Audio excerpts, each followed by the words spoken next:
भारतीय अंतरिक्ष अनुसंधान संगठन के लिए शुक्रवार का दिन बेहद खास रहा। इस दिन को खास बनाने का काम किया उपराष्ट्रपति जगदीप धनखड़ ने। उपराष्ट्रपति ने इसरो के वैज्ञानिकों से मुलाकात की। इस मौके पर उन्होंने कहा कि देश की अंतरिक्ष अन्वेषण क्षमता के केंद्र में होना उनके लिए सम्मान की बात है। उपराष्ट्रपति ने भारत की स्पेस एजेंसी की तारीफ करते हुए कहा कि इसरो ने मेहनत और उससे हासिल नतीजों के जरिए देश को लगातार गर्व के पल दिए हैं। ISRO's support in governance and disaster management through internal institutional mechanism has been a game changer. Who can know better than Governor State of West Bengal for 3 years? We were always sounded alarms of super cyclones. But thanks to your efforts, it was so accurate prediction that there was not a single mortality on high seas. Timely steps could be taken, and imagine the scene that obtained few decades ago. It, from every angle, friends, is a quantum jump. Geospatial support for flagship program PM Fasal Bima Yojana and PM Awas Yojana is also a case in point. And mind you, these two impact those who are in great need of it, the farmers and the vulnerable segments of the society. Friends, ISRO's role in developing models of early warning of genesis, track, intensity and landfall at par with global benchmark is commendable. There was a time, on a lighter note, I can indicate to you. मौसम विभाग कहता था आज बरसात होगी, तो आदमी निश्चिंत हो जाता था कि आज नहीं होगी. He was so sure about it, and now it is 100% accurate. अंतर्राष्ट्रीय महिला दिवस के मौके पर उपराष्ट्रपति ने इसरो में महिलाओं की भूमिका की तारीफ की। उन्होंने कहा, इसरो लैंगिक समानता को लेकर जो काम अपने संगठन में कर रहा है वो पूरी दुनिया के लिए एक मिसाल है। I must particularly on International Women's Day commend ISRO for its culture of gender diversity in all its endeavors and inclusivity in decision-making process. It's a great day. International Women's Day 2024 theme, Invest in Women, Accelerate Progress. That is the theme. There is a campaign theme also, Inspire Inclusion. I have no doubt, after what I have seen here and what I know of ISRO, ISRO has exemplified it in action. ISRO is a befitting example to other organs how this has been brought about already. Presently, I am told there are about 20% women and 30% here. In scientific and technological area, more than 500 women employees in leadership roles at different levels in managerial and administrative domains, including leading a center.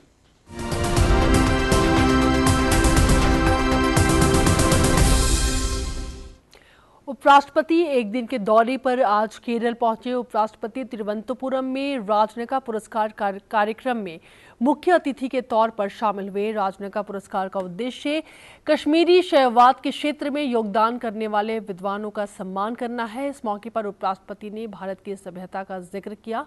उन्होंने कहा, हमारी सभ्यता ही हमारे समाज की ताकत है और यह हमें आगे बढ़ने में मदद करती है। We believe in our culture. We believe in our civilizational ethos. Recognition of scholarship, recognition of scholars indicates depth of our civilization. This recognition is the spinal strength of our society, and it helps us grow holistically. What is more important is that recognition must be of scholarship, of scholars in authentic manner. If a civilization is to thrive, its culture has to thrive. A nation is known not by its boundaries, by its infrastructure, though these are important, but by depth of its culture. Friends, culture is the most impactful unifying force, not only for a country, but for the entire world. If we get involved with culture seriously all over the globe, we will find peace and harmony. Culture is ultimate intellect. Culture is embellishment of a society that distinguishes itself from others. Culture is compassion. Culture is tolerance. Culture is subtlety. Culture is enrichment of human soul. And when an institute is engaged in this direction, we can only commend them. They exemplify the need of the hour, and their success is our success. उपराष्ट्रपति ने राज्यसभा में सुधा मूर्ति को मनोनीत करने का स्वागत किया। उन्होंने कहा कि राष्ट्रपति का ये कदम बदलते भारत की ताकत को बयां करता है। And on this great day comes a soothing news, and more soothing to the chairman of Rajya Sabha, a position which I hold by virtue of being Vice President of the country. Dr. Sudha Murthy, an illustrious woman, dedicated to social progress, committed to development of vulnerable sections of society, has been nominated by President of India, herself a woman, a tribal woman, to be nominated member of Rajya Sabha. This marks that our country is changing for the better. This event, this nomination indicates we are on the right track.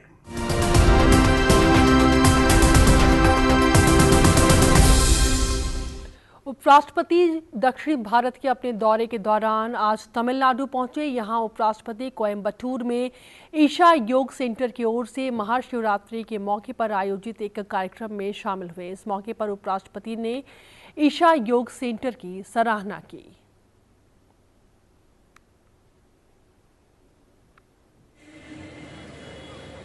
I am in face with divinity. This is a rare moment of my life. An absolute privilege and honor to be part of Mahashivratri celebrations at Isha Yoga Center. These celebrations are unique. These celebrations are unforgettable. This is a moment I will cherish all my life. My heartiest congratulations to all on Mahashivratri, festival of festivals. Friends, I considered very deeply how to describe this event. I thought over it the entire night yesterday. In a way, it is twisted with sublimity, intermixed with modernity to attain eternity. This is how I describe the present occasion. The Adiyogi statue at the Isha Yoga Center is a monumental representation of Lord Shiva as the first yogi, symbolizing spiritual wisdom. We can legitimately claim this to be repository of India, Bharat, over 5,000 years. I am full of hope, optimism and confidence that Sadhguruji will continue pursuing revival of India's diverse culture, tradition and celebratory spirit. Before concluding, friends, I need to commend him for one particular task which he is discharging.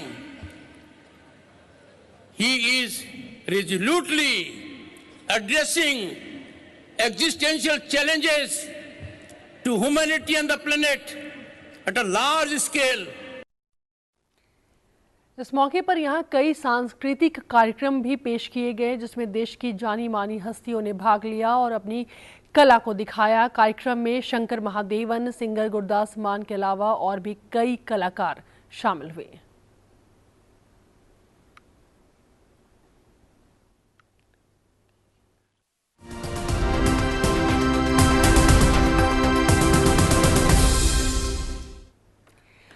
Hungarian national assembly के उपाध्यक्ष इस्त्वान Jacob के निमंत्रण पर राज्यसभा के उपराष्ट्रपति हरिवंश के नेतृत्व में एक संसदीय प्रतिनिधिमंडल 2 दिवसीय हंगरी दौरे पर है। उपसभापति के साथ राज्यसभा के 2 सदस्य डॉक्टर अशोक वाजपेयी और लेफ्टिनेंट जनरल डीपी वत्स और राज्यसभा के महासचिव पीसी मोदी भी शामिल हुए। उपसभापति हरिवंश ने आज प्रतिनिधिमंडल के साथ हंगेरियन नेशनल असेंबली के हंगरी भारत मैत्री समूह के साथ बातचीत की। हंगरी नेशनल असेंबली के उपाध्यक्ष के साथ अपनी बातचीत में उपसभापति ने भारत और हंगरी के बीच जो संबंध हैं उस पर भी उन्होंने खास तौर से चर्चा की।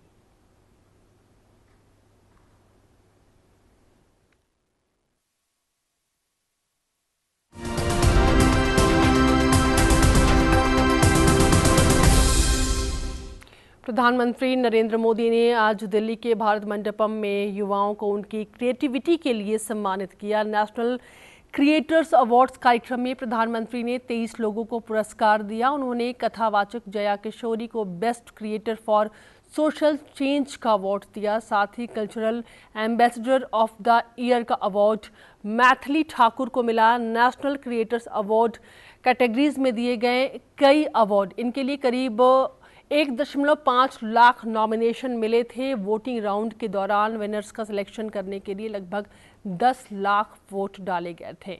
इस मौके पर प्रधानमंत्री ने अपने विचारों को साझा किया। प्रधानमंत्री ने कहा कि युवाओं की ओर से उनकी क्रिएटिविटी को सम्मान देने के लिए पहली बार इस तरह का आयोजन हो रहा है।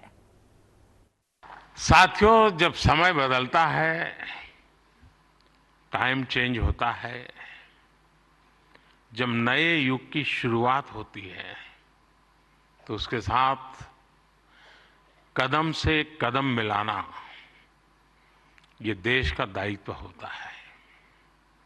आज भारत मंडपम में देश अपने उस दायित्व को पूरा कर रहा है। पहले नेशनल क्रिएटर अवार्ड्स यानी पहला है, ये आयोजन नए दौर को समय से पहले पहचान देने का आयोजन है। ये पहला ऐसा अवार्ड है जो शायद आने वाले दिनों में बहुत प्रमुख स्थान लेने वाला है।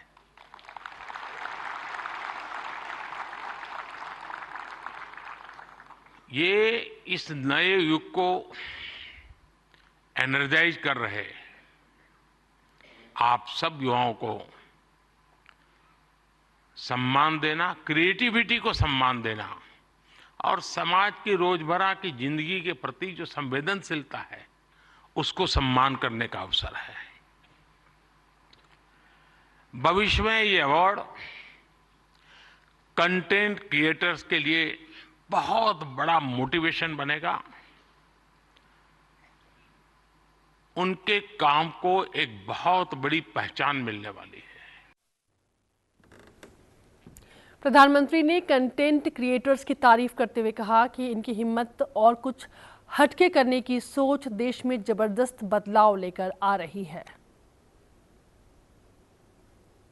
साथियों, किसी भी देश की जर्नी में किसी एक पॉलिसी डिसीजन या एक अभियान का कैसे मल्टीप्लायर इफेक्ट होता है, ये आप सबको देख करके पता चलता है। 10 साल में हुए डेटा रिवॉल्यूशन से लेकर सस्ते मोबाइल फोन्स, डिजिटल अभियान, इंडिया अभियान ने एक प्रकार से कंटेंट क्रिएटर्स की एक नई दुनिया क्रिएट कर दी है।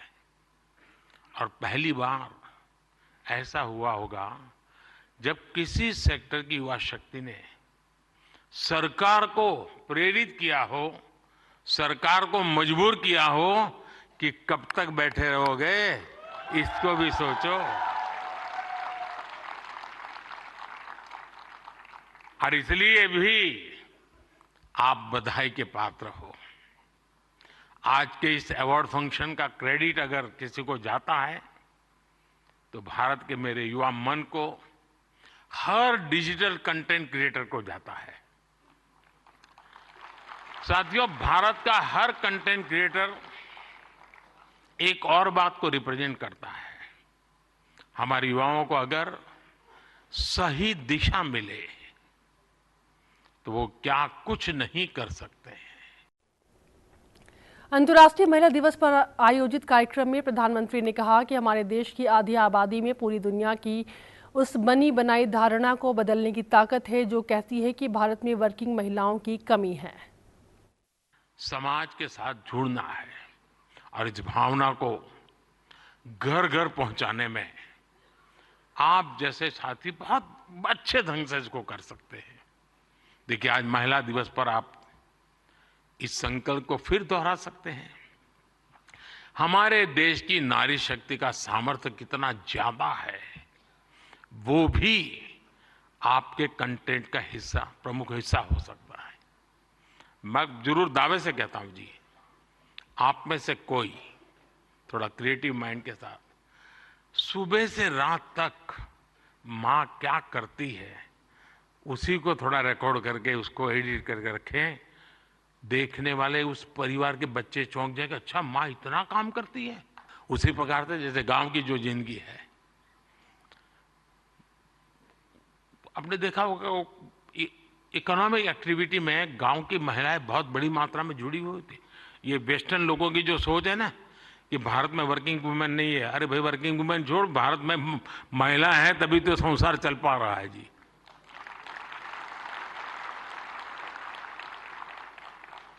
गांव में आप देखेंगे इतनी इकोनॉमिक एक्टिविटी हमारी माताएं बहनें करती है। अगर ट्राइबल बेल्ट में जाएंगे, पहाड़ों में जाएंगे तो आपको मैक्सिमम इकोनॉमिक एक्टिविटी हमारी माताएं बहनें करती हैं जी। और इसलिए हमारी क्रिएटिविटी के द्वारा हम ये जो गलत परसेप्शन बने हैं ना, बड़े आसानी से बदल सकते हैं। प्रधानमंत्री ने मेंटल हेल्थ का जिक्र किया। उन्होंने कहा कि इस विषय के लिए कई क्रिएटर्स बहुत अच्छा काम कर रहे हैं, लेकिन हमें इस पर और काम करने की जरूरत है। आपने आइडियाज गढ़े, इनोवेशन किए और उन्हें स्क्रीन पर जीवंत बनाया। आपने दुनिया को न केवल अपनी क्षमता से परिचित करवाया बल्कि लोगों को दुनिया भी दिखाई। आपने जो हिम्मत दिखाई उसी के कारण आज आप सब यहां पहुंचे हैं और देश बड़ी आशा के साथ आपको देख रहा है। आपका कंटेंट आज पूरे भारत में जबरदस्त इंपैक्ट क्रिएट कर रहा है। साथियों, आप सभी जानते हैं कि जब कंटेंट और क्रिएटिविटी आपस में कोलैबोरेट करते हैं तो इससे एंगेजमेंट बढ़ती है। जब कंटेंट डिजिटल से कोलैब करता है तो ट्रांसफॉर्मेशन आता है। जब कंटेंट पर्पस से कोलैब करता है तो इससे इंपैक्ट दिखता है। आइए हम एक साथ मिलकर एक क्रिएट ऑन इंडिया मूवमेंट, मैं बहुत जिम्मेवारी के साथ आप लोगों से अपेक्षा कर रहा हूं, क्रिएट ऑन इंडिया मूवमेंट की शुरुआत करें।